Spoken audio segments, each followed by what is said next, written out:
And I'm going to talk about Daniel later, but I do want to give a short introduction here. I first met Dan, and Dan, you may not actually remember this. I first met Dan when I visited Watershed when he was a freshman at the school. And it was the day he was presenting in a community gathering on a Sundance ceremony that he had participated in. And it's funny, but that gathering and my visit that day convinced me that this was a school I wanted to be a part of. Since that time, Daniel has gone through tremendous transformations as a person in the last 4 years. He just... I'll talk about that later. He's a leader. Today, he's a leader, an adventurer, a philosopher, and I'm very excited to introduce him today. Please join me in welcoming Daniel. Daniel Silverman.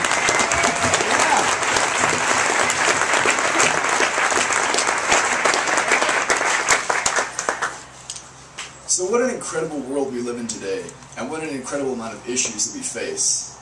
And I really believe that our current education is not creating a system where we're able to learn about how we can deal with these issues. For example, with this oil spill, we don't know how to cover the oil spill. But Watershed is the kind of school that's approaching these issues at the fundamental level. And I really believe that Watershed is taking a step beyond the textbook and teaching through experiences. And so I'd like to share a few vignettes of experiences I've had at the Watershed School. The first one was my 24-hour solo. It was our junior year backpacking trip, and at this point I was still quite detached from people and really just had nothing to do with them. I found my solace in nature. That's really where I found the peace in nature. And it took me, as I was sitting there at the lake next to my little solo site, that year I decided not to use a sleeping bag, food, water, or shelter. So I don't know why I decided to do that, but you know, I'm Daniel Silverman, so I do things to the extreme. And so as I'm sitting there in my little pine bough makeshift bed, I'm lying there and I'm freezing my ass off, by the way, sorry. And as I look over and I see this tree, and it literally brings me to tears to see this tree. Because I see the perfection in nature. I see the true flawlessness. And at this point, when I realized that when you're left with nothing, that's when you find yourself. Another experience was Keno Bay my freshman year, the first time I'd been out of the country. I was given a homestay family, and my homestay sister's name was Glenda.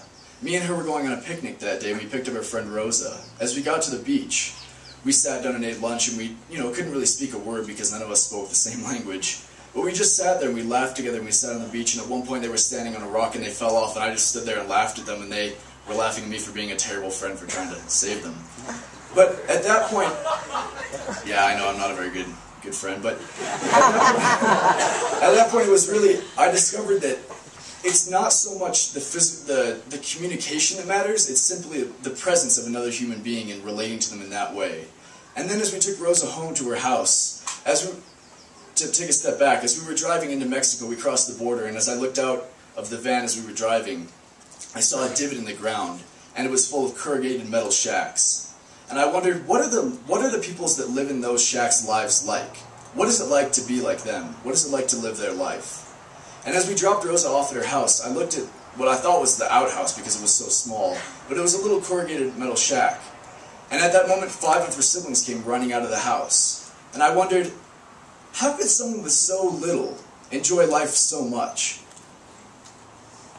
Another experience was Copper Canyon, as we talked about a moment ago. At Copper Canyon, we experienced the culture where speech is not the #1 necessity for communication. People will literally sit together in silence for hours on end. And then at one point, we were hiking down a narrow ravine to get back home. This was the last day of the trip. And, we're just kind of walking along, having a good time, talking about what we're going to do when we get back.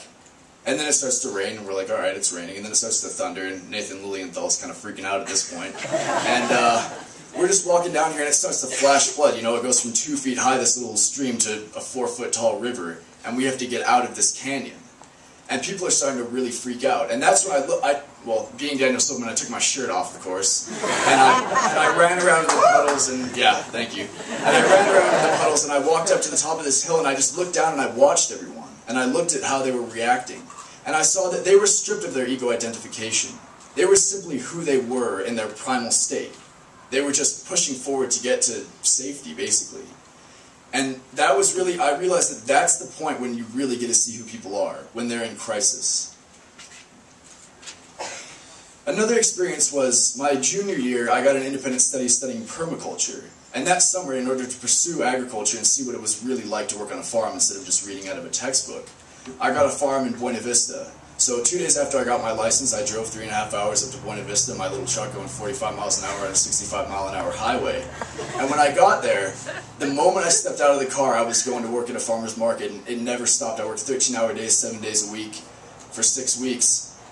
And you know, I realized at that point that you really just have to pour yourself into whatever you do without expecting anything in return, because I was getting paid about $1.25 an hour to do that. And so, you know, waking up at 5 o'clock in the morning and milking the cows, it's just like, physical labor is an essential part of life, whether or not we want to believe that. And I believe in Boulder, it's something that's sort of lacking because we're so in our heads that it's really important to get into our physical bodies and do physical work every so often.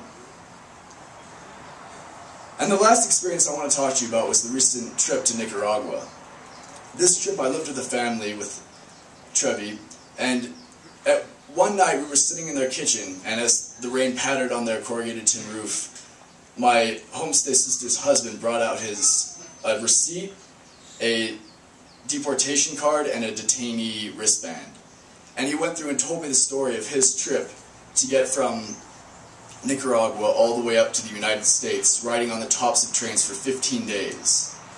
And he did this in order to provide for his children, because living in Nicaragua, he was making $3.50 a day, working on his own land. And this man put everything on the line. He crossed the Rio Grande without having knowledge of how to swim. He nearly died crossing that river. 10 hours after he entered the United States, he was picked up by an immigration helicopter. At that point, he was detained for 3.5 months with no communication to his family, so they had no idea where he was. These are the realities of life. People are living in desperate situations while we live in our incredible abundance.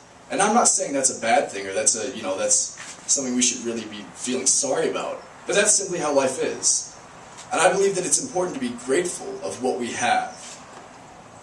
And so, as a final closing word, I really just want to say that the happiness that we create by having all of our material possessions, being able to have our Volvo or our really nice cars or our 3,000 square foot houses, that's not where the happiness lies. For some people it is, but it's important to find what it is that makes you happy.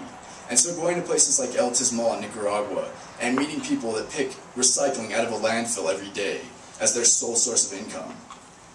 And you see them, and we played soccer with them, and you see the smiles on their faces, and you see them enjoying life. Even though they're living in trash, they're living in a landfill. Now, as we sit in our incredible abundance, it's important to realize that there are people living lives where 1 in 8 people in the world do not have access to clean drinking water. They're drinking sewage or other water where every minute 4 children die of water-related disease. Half of those children die of diarrhea, which is easily preventable. These are the realities of life. Now, it's not to say that's a damper, but it's important to acknowledge the fact that these realities do exist. And so as a final closing note, just something that I found really impactful from a book I read called I Am That by Sri Nisargadatta Maharaj. It's a little tricky name, but I'm impressed I got that. And the quote is, "Between the banks of pleasure and pain, the river of life flows." And it's really just about finding that center in yourself where you can be that foundation. It doesn't waver based on other people's approval or based on what you have and what materials you have. It simply is what you are and your contentment within yourself. Thank you very much.